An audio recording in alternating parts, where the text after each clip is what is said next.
अब हम अगला पाठ समझते हैं बड़े भाई साहब। ये भी संकेत बिंदुओं के द्वारा हम इसकी पुनरावृत्ति करेंगे। बड़े भाई साहब किसने लिखी थी बच्चे? प्रेमचंद ने। बड़े भाई साहब ऐसे तो छोटे थे, लेकिन उनका एक छोटा भाई था जो लेखक था। अब जो छोटा भाई था उसकी जिम्मेदारी किस पर थी? बड़े भाई साहब पर। बड़े भाई साहब अपनी जिम्मेदारी को बहुत अच्छे ढंग से निभाते थे, अर्थात जो घर के लोग उनसे इच्छा रखते थे कि वे छोटे भाई का ध्यान रखे, तो बड़े भाई साहब उसका पूरा ध्यान रखते थे। बड़े भाई साहब बहुत ही कर्तव्यपरायण थे, अर्थात अपने कर्तव्य पर खरे उतरते थे। बड़े भाई साहब छोटे भाई का पूरा ध्यान रखते थे और वे ऐसा कार्य करते थे ताकि वे छोटे भाई के लिए एक मिसाल बन जाएं, अर्थात अपनी इच्छाओं को लगातार दबाते रहते थे। अगर उनके खेलने का मन होता था तो वो खेलते नहीं थे, वह सारा दिन पढ़ते रहते थे ताकि छोटा भाई मुझे देखे और वह भी पढ़ता रहे। अर्थात बड़े भाई ने छोटे भाई के लिए कैसे त्याग किया, कैसे अपनी जिम्मेदारी को निभाया, इस पाठ में ये बताया गया है। प्रेमचंद जी ने बड़े भाई साहब के कर्तव्यपरायण, अध्ययनशील, उपदेश कला में निपुण, ये सभी विशेषताओं को इस पाठ के द्वारा हमें बताया है। सबसे बड़ी बात इसमें ये बताई गई कि बड़े भाई साहब का कर्तव्य क्या है और उसे अपने छोटे भाई के प्रति किस तरह जिम्मेदारी को निभाना चाहिए, इस पाठ के द्वारा बताया गया। अब हम समझते हैं कि बड़े भाई साहब कितनी साल के थे। उनकी उम्र कितनी थी? 14 साल की। वह अपने छोटे भाई से कितने बड़े थे? 5 साल बड़े थे। और छोटा भाई क्या था? उम्र में 9 साल का था और वह बड़े भाई से 5 साल छोटा था, अर्थात वह 14 और फिर 9, कितना अंतर था? 5 साल का। अब ये 5 साल का अंतर जो था वो बड़े भाई साहब कौन सी कक्षा में पढ़ते थे? 9वीं कक्षा में पढ़ते थे। अभी मैंने आपको बताया कि बड़े भाई साहब इतने बड़े नहीं थे, लेकिन वे छोटे भाई की जिम्मेदारी को बहुत अच्छे ढंग से निभाते थे। वे 9वीं कक्षा में पढ़ते थे और छोटा भाई 5वीं कक्षा में पढ़ता था। अब जो अंतर था वो बड़े भाई साहब क्या करते थे? वह पढ़ते थे और छोटा भाई कम पढ़ता था। बड़े भाई साहब बार बार छोटे भाई को ये उपदेश देते थे कि आपको ध्यान से पढ़ना चाहिए। अब छोटा भाई इतना नहीं पढ़ता था, उसे खेलने का बहुत शौक था। अब वह बड़े भाई का कहना मानकर थोड़ी देर के लिए पढ़ लेता था। अचानक क्या हुआ कि जब वह पढ़ता था तो बड़े भाई साहब तो बहुत अध्ययनशील थे, वे लगातार पढ़ते रहते थे और वह छोटे भाई के लिए पढ़ते थे कि वह छोटा भाई मुझे देखे और लगातार पढ़े। लेकिन बड़े भाई साहब लगातार पढ़ते तो थे, लेकिन वो बहुत गहरे थे, अर्थात हर चीज को बड़ी गहराई से समझते थे और गहराई से छोटे भाई को भी समझाना चाहते थे।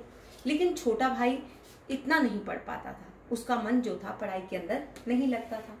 9वीं कक्षा के जब एग्जाम हुए, पेपर हुए, तो क्या हुआ कि बड़े भाई साहब फेल हो गए और वो क्या हुआ? पास हो गया, वह फर्स्ट आ गया।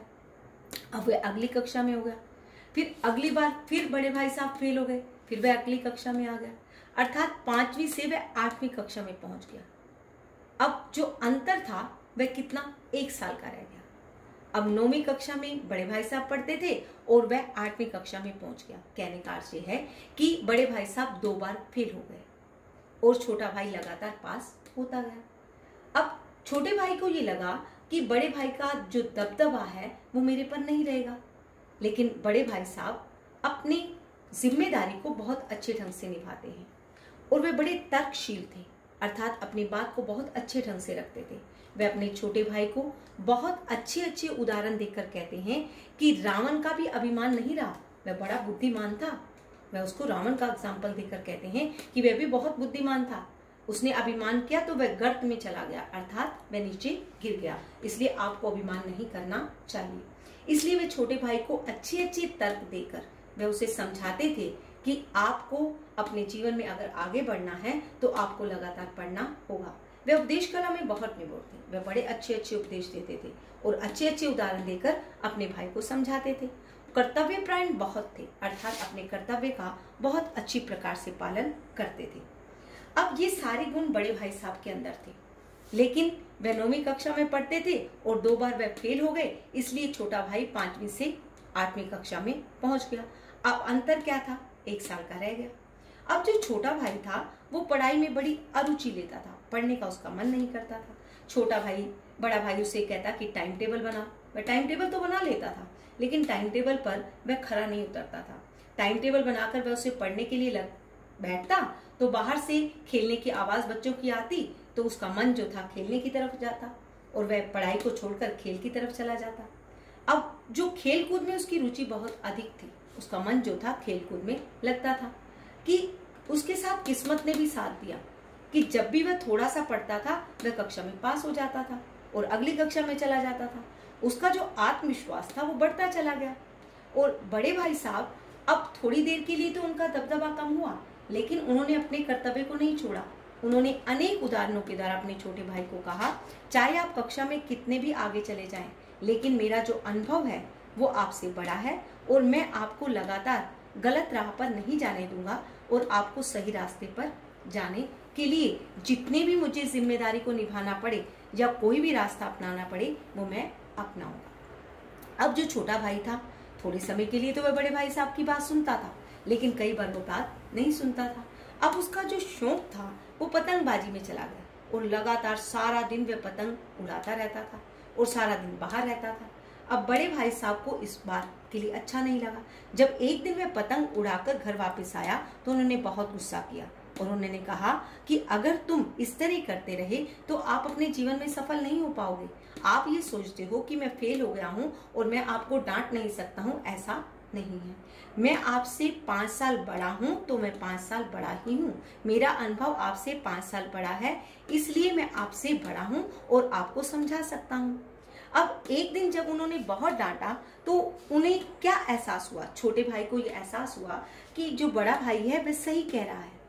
अब उन्हें इस बात का भी एहसास हुआ कि जब वह लगातार फेल होता गया तो छोटे भाई को इस बात का दुख होता है कि वह क्यों फेल हो गया।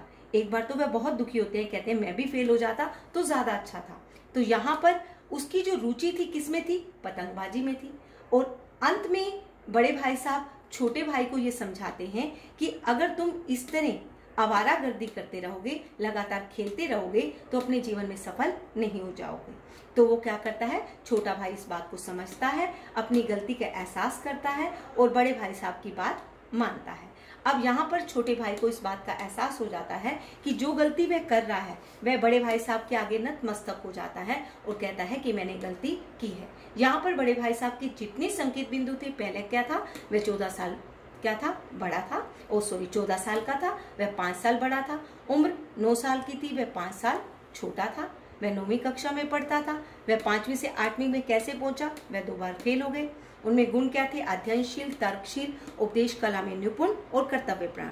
उसकी क्या थी, पढ़ाई में अरुचि और खेलकूद में रुचि, पतंगबाजी। यहाँ पर ये बात आपको समझ में आ गई होगी। Thank you. आगे पाठ पढ़ते हैं।